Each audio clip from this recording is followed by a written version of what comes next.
তো জীবনে বরকত কিভাবে আসবে, প্রোডাক্টিভিটি কিভাবে বাড়াবেন, যে অল্প সময় অনেক কিছু করতে পারেন, কিভাবে করবেন আমি কয়েকটি পরামর্শ দিতে চাই এবং আমার ব্যক্তিগত অভিজ্ঞতা আছে। আর এই পরামর্শগুলো হাদিসের আলোকে কয়েকটি কাজ করতে পারেন আপনার প্রোডাক্টিভিটি বাড়ানোর জন্য। আলহামদুলিল্লাহ, আমি আমার বাসায় আমার ফ্যামিলির সদস্যদের এটার উপরে উদ্বুদ্ধ করেছি, তারা আমল করে। আপনি কিছুদিন এটা করে দেখেন, দেখবেন আপনার জীবনে কি পরিমাণ বরকত এসেছে। আমার বয়স 21 বছর, সকাল থেকে রাত পর্যন্ত সময়টা কিভাবে প্রোডাক্টিভ ভাবে কাটাবো, আমার টাইম ম্যানেজমেন্ট কেমন হবে, খুব দরকারি একটা প্রশ্ন করেছে। প্রোডাক্টিভিটি আমাদের জীবনে বরকত, এটা অনেক গুরুত্বপূর্ণ একটা ব্যাপার। ইসলামের ইতিহাসে স্বর্ণযুগের অনেক সোনালী মানবরা আছেন, তাদের মাত্র 30, 35, 40 বছরের জীবনে হাজার হাজার পৃষ্ঠার বই রচনা করেছেন, গবেষণামূলক বই। আজকালকার মতো কপি পেস্ট মার্কা বই না, যে গুগল থেকে নকল করে কপি পেস্ট করে বই লিখে ফেলছে, জি না। তখন গুগল আর নেট ছিল না, লাইব্রেরি থেকে পড়াশোনা করে নিজেরা গবেষণামূলক গ্রন্থ লিখেছেন। 10 ভলিউম, 20 ভলিউম, 30 ভলিউমের এক একটা বই এক একটা আলমারি হয়ে যাবে। 30-40 বছর বয়সে এত বড় বড় বই লিখে ফেলেছেন। আর আমরা অনেকে আছি 30-40 বছর বয়সে ওই বইগুলো পড়েও শেষ করতে পারবো না। তাদের জীবনে অনেক বরকত ছিল, অল্প সময় অনেক কাজ করতে পারতেন। আমাদের জীবনে বরকত নাই, একেবারে বরকত নাই। দেখতে দেখতে জীবন পার হয়ে যায়, দিন পার হয়ে যায়, কিছু করা হয় না। তো জীবনে বরকত কিভাবে আসবে, প্রোডাক্টিভিটি কিভাবে বাড়াবেন, যে অল্প সময় অনেক কিছু করতে পারেন, কিভাবে করবেন আমি কয়েকটি পরামর্শ দিতে চাই এবং আমার ব্যক্তিগত অভিজ্ঞতা আছে। আর এই পরামর্শগুলো হাদিসের আলোকে কয়েকটি কাজ করতে পারেন আপনার প্রোডাক্টিভিটি বাড়ানোর জন্য। নাম্বার 1, খুব গুরুত্বের সাথে লক্ষ্য করবেন, রাতে দেরিতে ঘুমাবেন না। যারা রাতে দেরিতে ঘুমায় এদের জীবনে বরকত নষ্ট হয়ে যায়, এদের জীবনে প্রোডাক্টিভিটি থাকে না।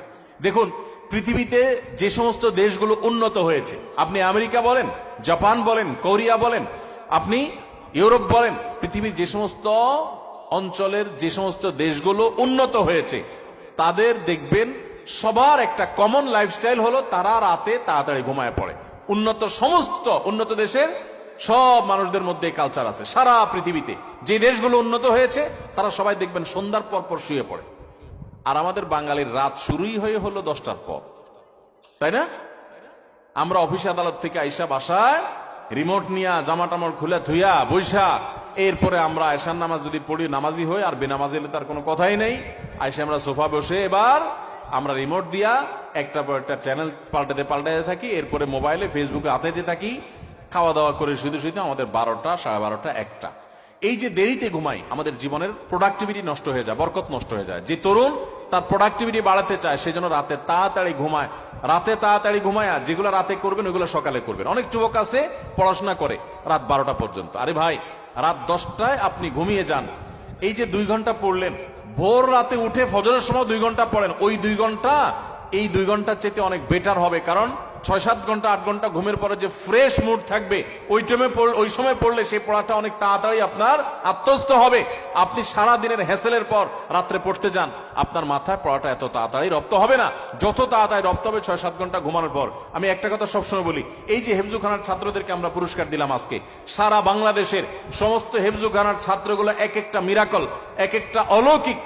কারণ এই যে অলৌকিকত্ব, এক একটা অলৌকিক বিষয় এদের মধ্যে রয়েছে, সেটা হলো যে এরা সবাই ছোট ছোট বাচ্চা মানুষ। 30 পারা কোরআন হেফজ করে ফেলে মাত্র 2 বছরে, 1 বছরে, 6 মাসে, বিভিন্ন সময়। কিভাবে সম্ভব?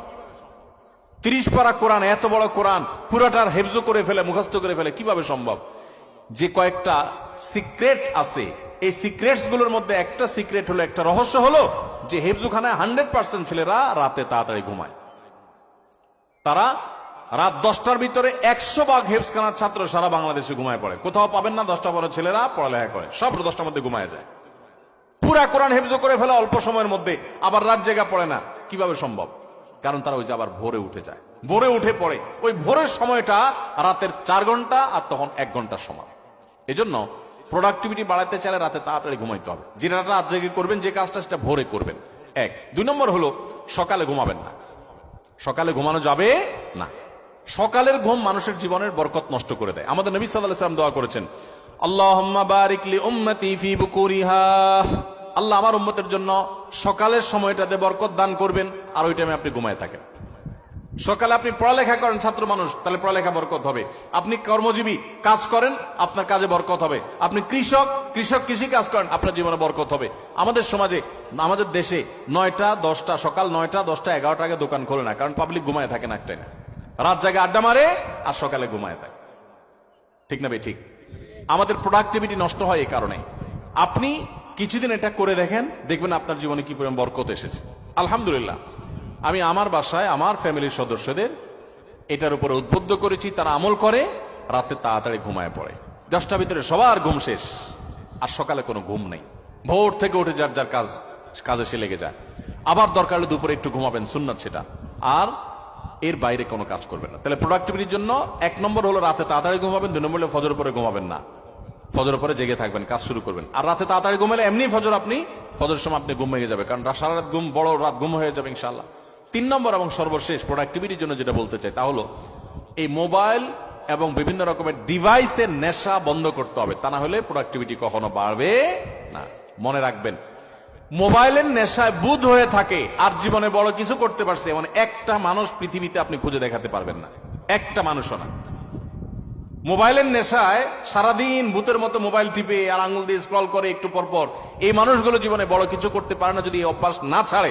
এই অভ্যাস যেদিন ছাড়ে সেদিন তৌফিক হতে পারে, একসাথে মোবাইলের নেশাও আছে আবার বড় কিছু করতে পেরেছে, এটা হয় না। অনেককে আমরা ওয়াজ শোনার নাম দিয়ে শয়তান আমাদেরকে মোবাইলের পিছনে লাগাই দিস। আরে প্রোডাক্টিভিটির জন্য এই কাজগুলো করবেন। আল্লাহ আমাদেরকে তৌফিক দান করুন।